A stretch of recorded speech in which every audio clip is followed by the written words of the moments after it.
Hello viewers, welcome to Newsweek South Asia, a program that talks about breeding of terrorism and its impact on South Asian nations. Let's begin with the headlines first. Indian NIA burst major Al-Qaeda terror module. Several Pakistan-backed terrorist syndicates exposed in Jammu and Kashmir. And European think tank and human rights activists slam Pakistan at UNHRC. Pakistan-based terror group Al-Qaeda is spreading its network in India by misleading the youth and persuading them to carry out terror attacks. In a recent incident, at least 9 Al-Qaeda-linked terrorists were arrested from the eastern and southern states of India. The arrests were made under a major operation that was carried out to put a halt to the vicious terror network which is trying to find grounds in India by influencing youth through social media. A report. India's National Investigation Agency thwarted deadly terror plans in the country by apprehending as many as 9 Al-Qaeda terrorists from West Bengal and Kerala.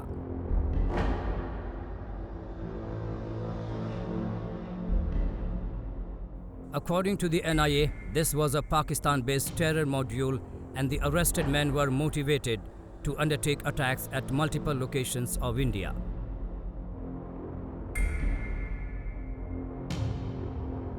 The terrorists were directly in contact with Pakistani handlers, and 4 out of the 9 Al-Qaeda terrorists were planning to go to Kashmir for weapons delivery on the instruction of these handlers.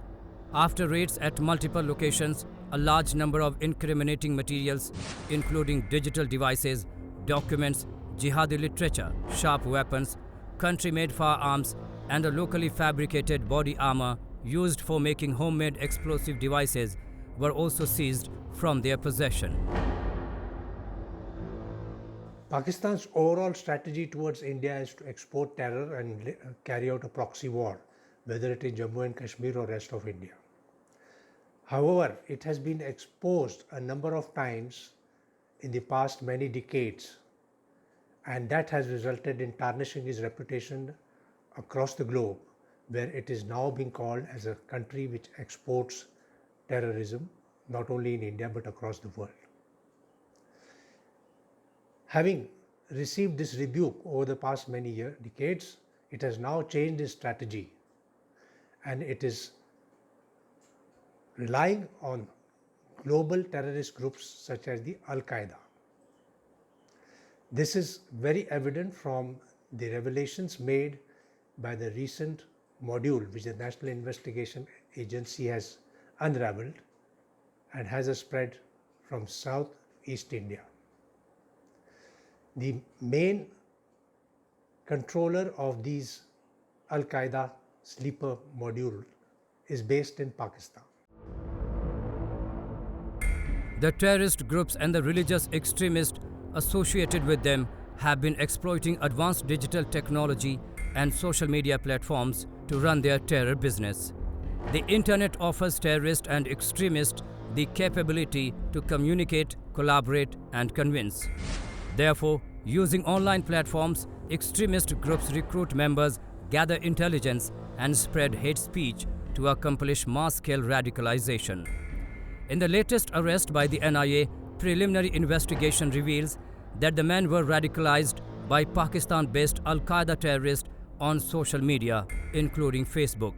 Experts believe that large numbers of Indian youths are being trapped through social media channels, and it is the need of the hour to regulate them. Social media is being used by terrorist groups which have a global profile, such as the Al-Qaeda and the Islamic State, to indoctrinate youth across the world to extremist ideas and ideology and undertake acts of terror. It is now apparent that some of the youth in India are also falling prey to such tactics which are used through passage of the social media messages, ideologies, through channels such as WhatsApp, Telegram, Facebook, and so on. NIA's anti-terrorism operation in Kolkata and Kerala comes just weeks after the agency had busted an Islamic State module in New Delhi. Abu Yusuf, the IS terrorist who was arrested with about 15 kilograms of explosive, also came in contact with the Islamic State through social media. Global terrorist groups like Al-Qaeda and the Islamic State have been working in coherence to spread their wings across South Asia. For this purpose, the use of advanced digital technology has gained momentum in the last few years as major terror outfits have an active presence on social media. These groups use such platforms to easily reach out to youths and indoctrinate them or jihad or holy war. It is important that the social media channels should act more responsibly and undertake measures to ensure that such channels are thwarted, neutralized, and not allowed to operate on their platforms. On the other hand, we have to educate our youth, make them aware of how the social media is being exploited to draw them into the nefarious ends of terrorist groups, so that they no more get involved and entangled in this web which only draws them into hostile acts of terror, despite their being not originally induced to carry out such actions.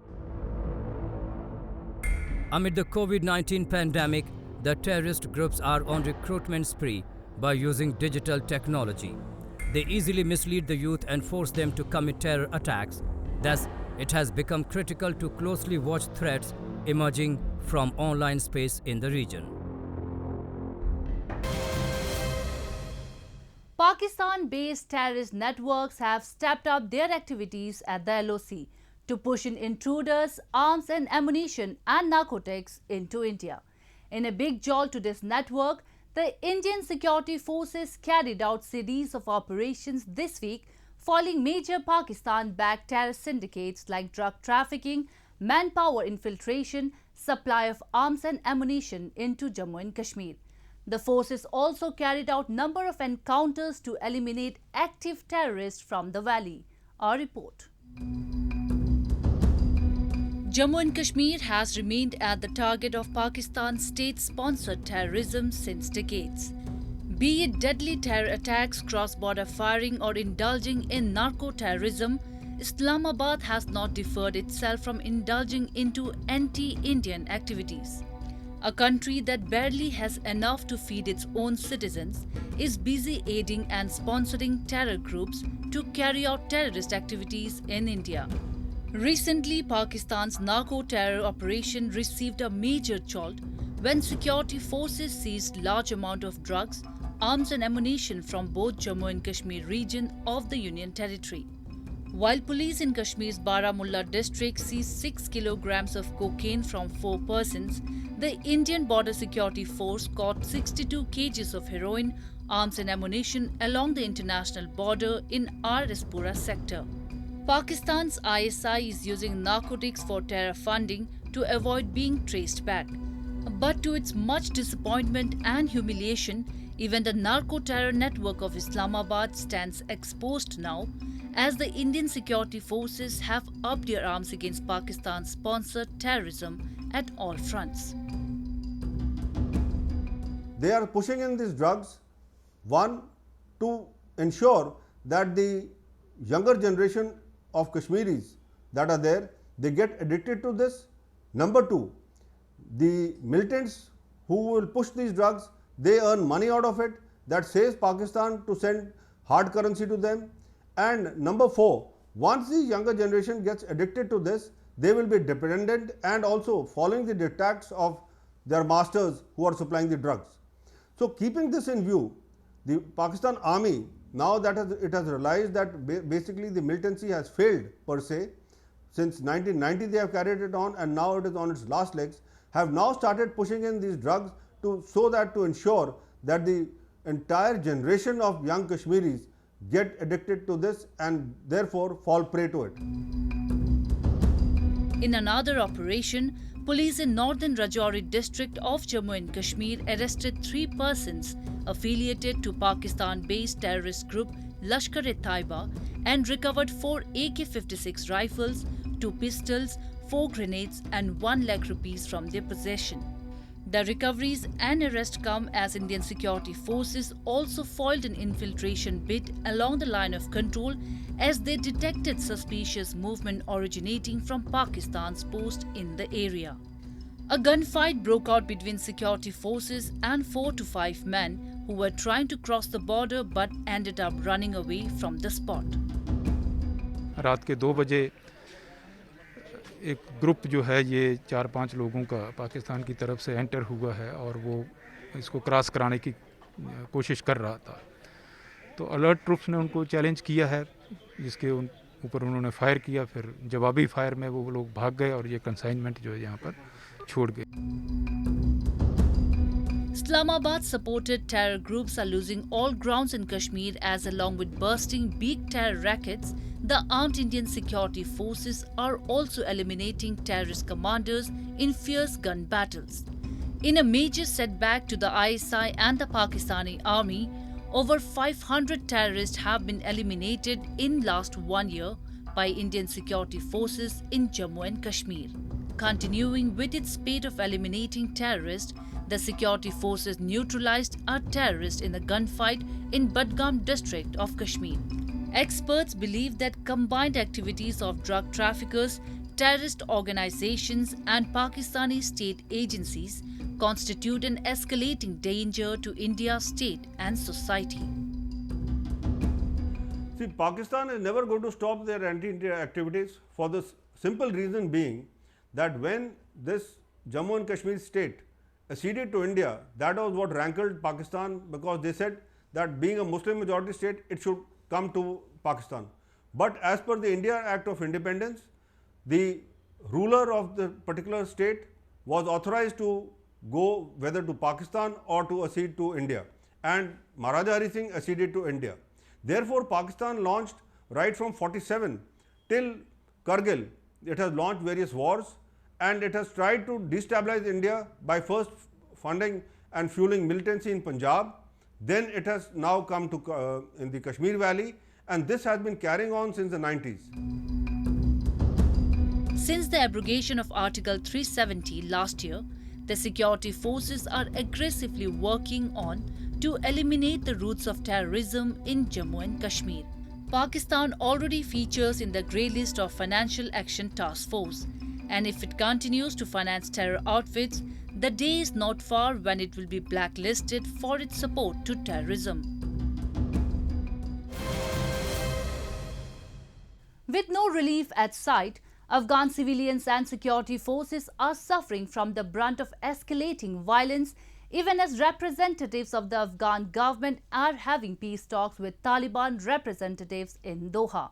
Both the government in Kabul and the United States called for a reduction of violence, but the Taliban refused to commit to a reduction of violence until the terms of a ceasefire are negotiated and resolved. Deep mistrust exists on both sides of the table. We have a report. Taliban has not put a halt to an all-out offensive at the battleground.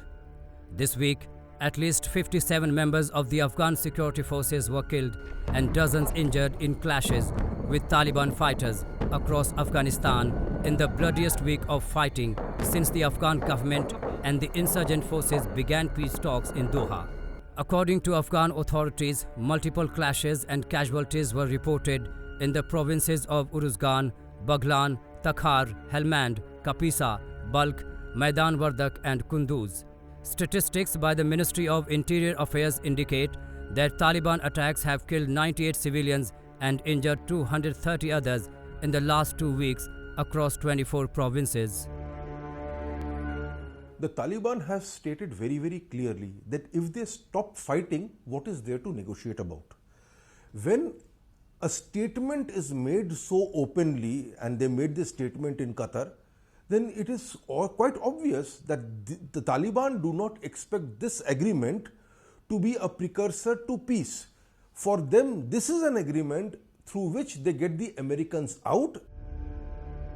Violence in Afghanistan is increasing much faster than the progress made in intra-Afghan peace talks where the negotiating teams of the Afghan government and the Taliban are still debating over the procedural rules and agenda of direct peace negotiations.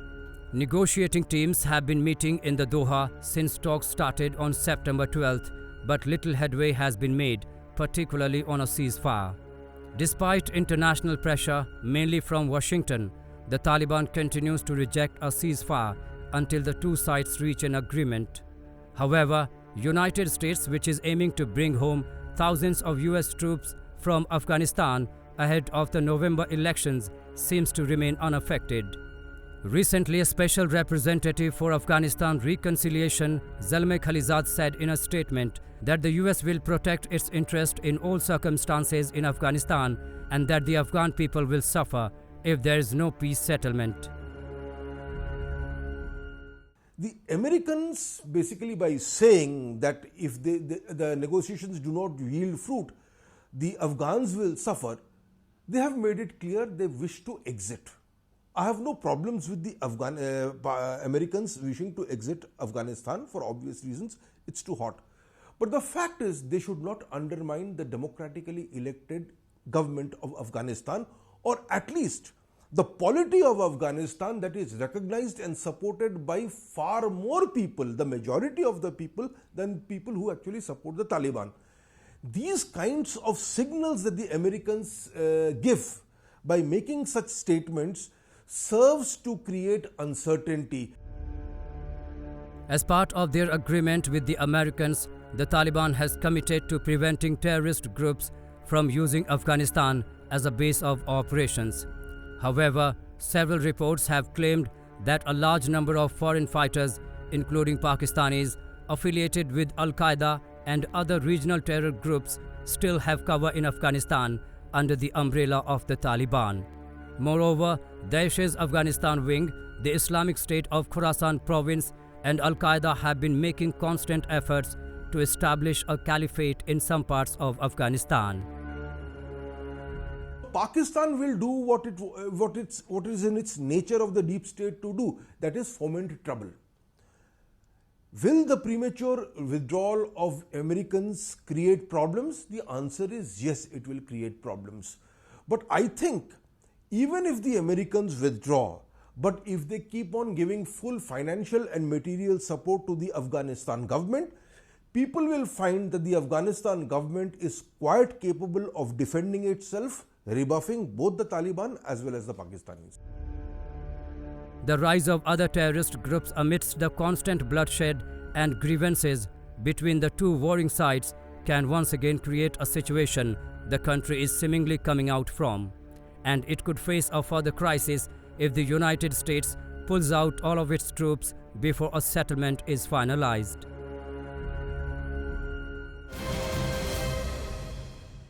Time and again, Pakistan has been exposed at various global platforms for being a terror breeder and for providing safe havens to terrorists.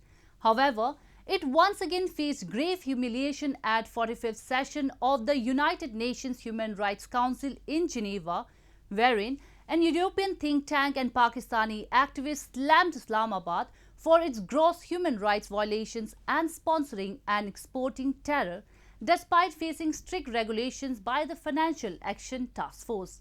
A report.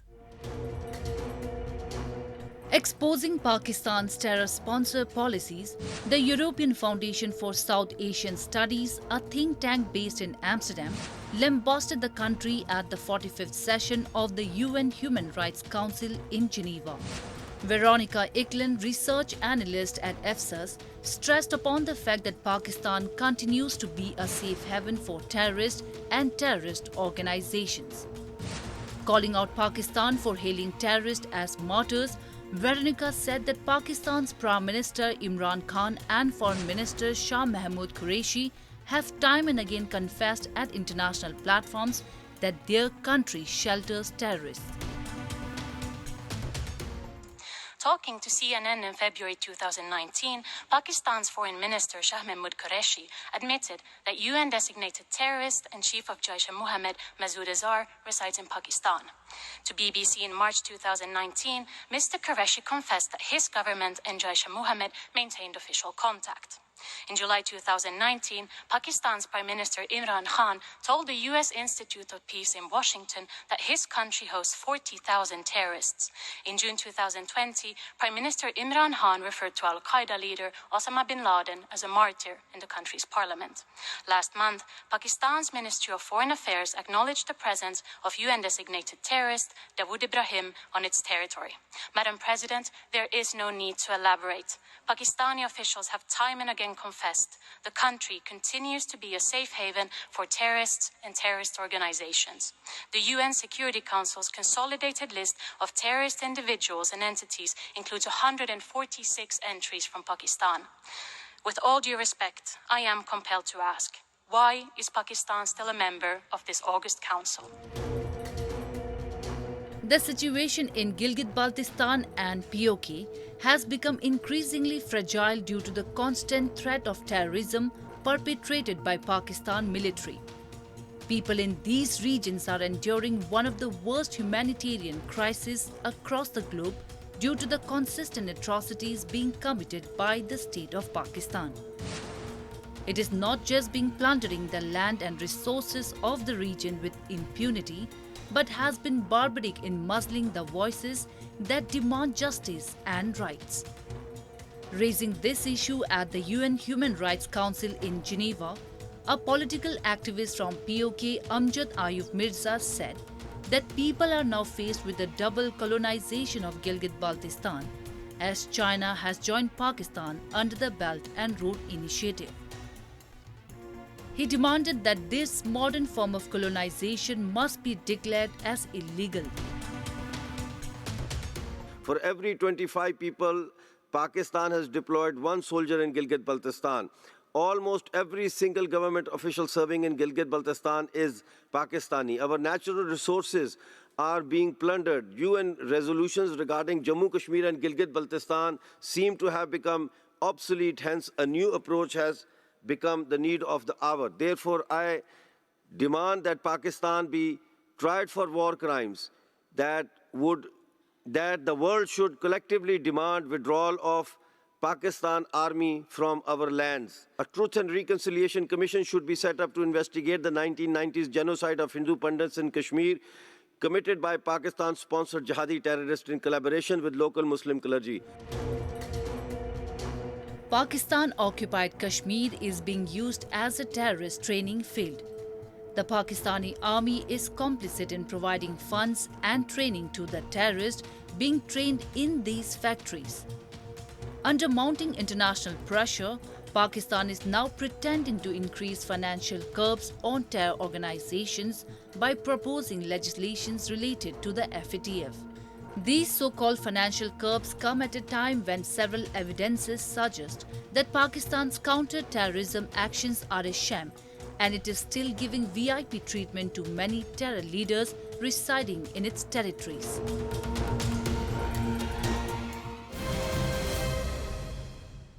And with that, we come to the end of this edition of Newsweek South Asia. We will be back next week with more news, views and analysis from the subcontinent. Meanwhile, do keep writing to us at nwsa@ani.com. This is Yeshi signing off on the behalf of the entire production team of Newsweek South Asia. Goodbye and take care.